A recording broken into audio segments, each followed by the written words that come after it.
Bonjour à tous et bienvenue dans cette nouvelle vidéo de la chaîne YouTube Natura Diet où aujourd'hui je vais mettre en avant les protéines végétales pour tout type d'alimentation et pour toute population confondue. Mais avant ça, je me présente pour ceux qui ne me connaissent pas, je m'appelle Christopher Rob, je suis diététicien nutritionniste dans le nord de la France à Lille en profession libérale et l'objectif de cette chaîne c'est de vous délivrer des clés, des secrets, des astuces afin que vous puissiez en somme stimuler votre système immunitaire.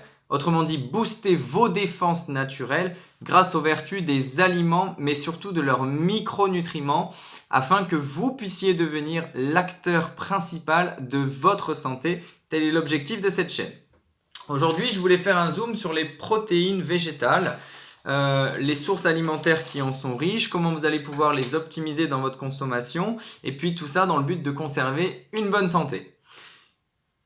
Tout d'abord, dans la vidéo précédente et mon sujet sur les animaux, j'ai beaucoup mentionné le fait que vous pouvez conserver une bonne santé en réduisant, voire en supprimant les produits carnés comme la viande et le poisson. Donc c'est vrai que j'ai prôné haut et fort l'alimentation végétale et l'alimentation végétarienne. Pourquoi privilégier des protéines végétales au sein de votre alimentation dans un premier temps? Tout simplement parce que c'est bon pour la santé. Deuxièmement, parce que c'est bon pour la santé de votre environnement, puisqu'une alimentation plus riche en protéines végétales et moindre en protéines animales, c'est une alimentation qui va être durable. Je vous renvoie à la vidéo sur les animaux pour bien comprendre cette notion écologique. Et puis aussi parce que c'est bon pour l'éthique de notre alimentation. Je ne reviens pas sur le sujet des animaux et de la souffrance et de ces choses-là que j'ai évoquées dans la vidéo précédente très brièvement. Donc dans les protéines, dans un premier temps, un rappel que vous sachiez ce que c'est que votre corps entier est composé de protéines.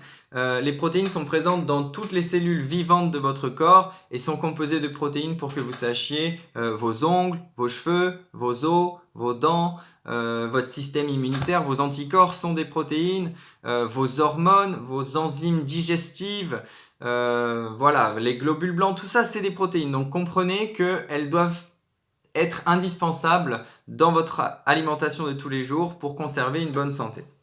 Aussi, pourquoi on parle de protéines? C'est que les protéines, c'est ce qui va nous apporter les acides aminés. Et dans les acides aminés, il en existe une vingtaine, mais il y en a 9 qui sont dits essentiels, c'est-à-dire que votre corps ne peut pas les fabriquer.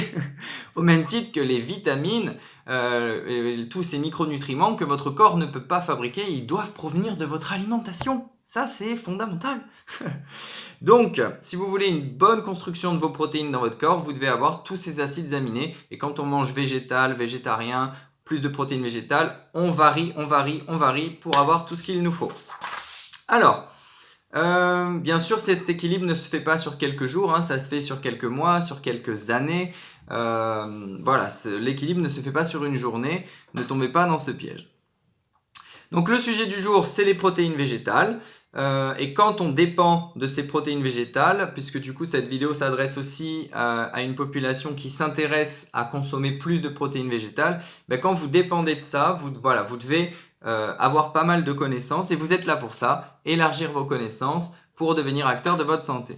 Donc voyons-le ensemble. Moi j'ai classé 4 grandes familles qui apportent des sources très intéressantes de protéines, notamment en premier les céréales. Et dans cette famille, on va classer aussi tout ce qui est pseudo-céréales et compagnie. La deuxième famille, c'est les légumineuses, qu'on appelle aussi légumes secs. La troisième famille, ça va être tout ce qui est graines oléagineuses, qu'on appelle aussi fruits à coque, mais aussi toutes sortes de graines comestibles. Et puis en quatrième, on parlera des algues aussi, qui est un gros sujet.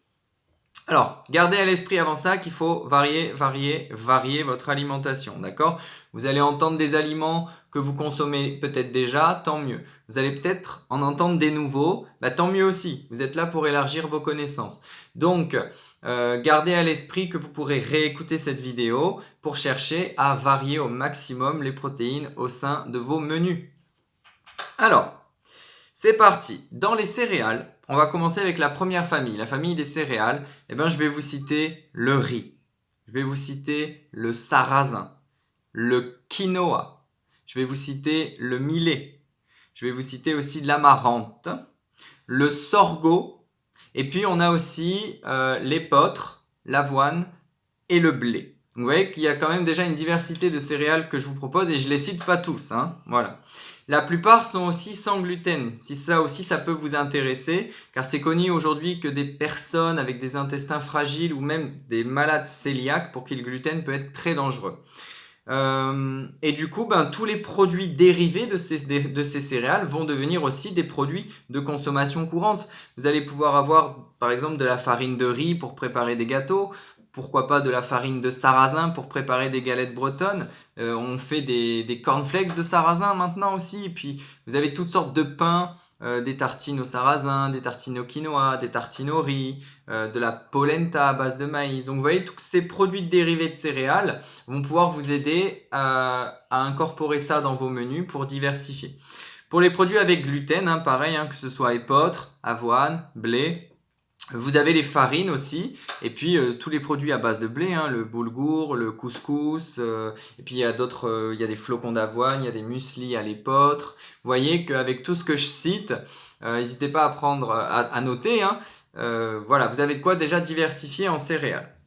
De quoi satisfaire le petit déjeuner, varier vos repas et puis vous confectionner aussi pourquoi pas des barres énergétiques, des pâtisseries maison. Voilà, la cuisine c'est aussi de la créativité. Alors dans la deuxième famille, la famille des légumes secs, dit aussi légumineuses. On va partir sur toutes les lentilles. Voilà, les lentilles vertes, les lentilles corail, les lentilles beluga. On a aussi les pois chiches, on a aussi tous les haricots blancs, les haricots rouges, les haricots azuki, les flageolets qu'on pourrait voir un peu comme des haricots. Voilà, le pois cassé, le soja, tout ça, c'est encore des légumineuses pour varier. Et du coup, vous avez aussi les produits dérivés, notamment les produits dérivés de soja comme le tofu, le tempeh, qui sont en fait des graines de germes de soja qui sont fermentées. Voilà, ça c'est riche en protéines végétales et ça contient tous les acides aminés essentiels. Et puis vous avez aussi toutes les farines, hein, voilà, farine de lentilles, de pois chiches, toutes les purées de haricots qui peuvent exister, du houmous sur des tartines. Voilà, vous pouvez aussi avoir un germoir maison, vous allez faire germer vos graines, mais ça fera l'objet d'une vidéo à part. Et puis sachant que les légumineuses, voilà, si vous les achetez en boîte, vous les rincez abondamment jusqu'à ce qu'il n'y ait plus de mousse. Si vous les achetez en vrac, vous les faites tremper plusieurs heures et ce sera plus rapide pour les cuire. Vous avez ensuite tout ce qui est graines oléagineux, donc dans la troisième famille avec les graines comestibles et compagnie. Donc dans tout ce qui est fruits à coque, vous avez toutes les noix. Noix de Grenoble, noix de macadamia, noix de pécan, les noisettes, les amandes, le cajou, la sacha inchi si vous êtes allé au Pérou, la cacahuète et l'amande aussi si elles ne sont pas grillées, pas salées. Et puis voilà, que ce soit pour manger une poignée par exemple pour la collation ou pour ajouter dans des plats chauds, pour ajouter dans des plats froids, que vous les mangez aussi, que vous tartinez ou voilà dans un muesli maison, dans des barres énergétiques. Vous voyez, il y a vraiment plein de choses qui peuvent être faites. Dans les graines, et ben voilà, les graines, hein, graines de tournesol, graines de courge, graines de lin, graines de chia, graines de chanvre décortiquées. Voilà, vous pouvez les utiliser dans des plats chauds, pareil, dans des plats froids, agrémenter vos salades, agrémenter vos mueslis. Vous pouvez aussi les mixer et les mettre dans des miam aux fruits. Et puis toutes les purées aussi, hein, de ces oléagineux. Maintenant, on trouve des purées de cacahuètes, on trouve des purées de différentes graines. Voilà, tout ça, ça peut faire que vous aurez des repas vraiment riches et variés et goûtus et gourmands. Voilà, parce que l'alimentation, ça doit être gourmand aussi. Et puis pareil, hein, voilà, pour leur utilisation, ça je l'ai dit, mais aussi toutes les huiles associées à ces oléagineux, toutes les huiles associées à ces graines vont apporter des bons acides gras, voilà, pour vos salades, et puis pour, arroser un peu vos légumes ou vos fruits. Ouais, on peut mettre de l'huile dans ces salades de fruits aussi, c'est très goûtu. Et puis j'ai pas cité, voilà, les protéines de pois, tout ce qui est farine de lupin, tout ce qui est produits aussi de coco qui ont une petite valeur intéressante en protéines. Et les baies de goji aussi, fruits spécial, qui a une petite richesse en protéines intéressante. Et puis en dernier lieu, la quatrième famille, c'est les algues. Alors les algues, on peut citer le nori, on peut citer le kombu, on peut citer le wakame, mais on va surtout citer la star, on va citer la spiruline, qui est connue aujourd'hui comme un super aliment. Voilà, c'est une cyanobactérie. C'est en fait une microalgue, mais c'est pas vraiment une algue. Voilà, c'est une cyanobactérie qui est en forme de spirale Et je la cite en dernier parce que à ce jour, sauf erreur de ma part, c'est la reine en termes de richesse en protéines végétales. Voilà, c'est plus de 60 grammes de protéines, plus de 60% de protéines pour 100 grammes de spiruline. Alors, c'est pas un aliment qui se mange en grande quantité, hein, voilà, mais lorsqu'elle est en poudre, vous pouvez l'agrémenter des vinaigrettes, des mayonnaises, pourquoi pas, des smoothies, des crèmes, des jus, voilà, ou saupoudrer vos plats. Ou vous pouvez aussi prendre la spiruline en complément alimentaire. Elle existe sous différentes formes aujourd'hui. En plus, c'est un super aliment qui contient 114 micronutriments dont toutes vos cellules ont besoin aujourd'hui, voilà, qu'on ne retrouve plus en quantité suffisante. Mais voilà, vous l'avez bien compris, la spiruline c'est un sujet à part entière, donc je ferai une vidéo entièrement consacrée à la spiruline. Voilà, je vous ai étayé l'ensemble des protéines végétales parmi les grandes familles que sont céréales, légumineuses, graines oléagineuses et les algues. Les protéines végétales, vous les connaissez désormais, hein, voilà, vous pourrez réécouter la vidéo afin de diversifier votre assiette. Si vous voulez un complément d'information, vous posez vos questions dans les commentaires. Si vous aimez, vous likez. Et si vous voulez recevoir les prochaines vidéos, vous vous abonnez.